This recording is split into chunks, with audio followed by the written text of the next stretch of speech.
సుమారు 10:30 ప్రాంతంలో వేరుమొగ రాజీవ్ గృహకల్పకి దగ్గరలో ఉన్నటువంటి తుమ్మల పక్కన ఉన్న ఆల్మోస్ట్ స్క్రాప్ యార్డ్లో ఉంది ఇక్కడ.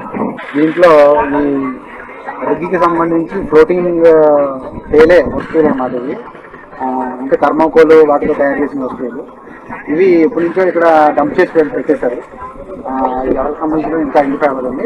ఈ డంప్ మెటీరియల్ పక్కన ఈ చెత్త చెదారం కూడా పోగొడుతూ ఉంది. ఎవరో కేర్లెస్ స్మోకింగ్ కానీ సంథింగ్ సెల్మెంట్ కానీ వేయడం వల్ల ఫైర్ అంతా కూడా వాటికి అంటుకుని అగ్ని ప్రమాదం భారీ స్థాయిలో ఉన్నట్టు. ఇది ఫోమ్ మెటీరియల్ కాబట్టి ఎక్కువ స్మోక్ రావడం వల్ల భారీ స్థాయిలో కనబడింది. వెంటనే జగన్నాథపురం నుంచి అగ్నిమాపక యంత్రం ఫైర్ ఇంజిన్, అలాగే కాకినాడ నుంచి కూడా ఫైర్ ఇంజిన్స్ తెచ్చి వెంటనే మంటల్ని అదుపులోకి తీసుకురావడం జరిగింది. Okay sir.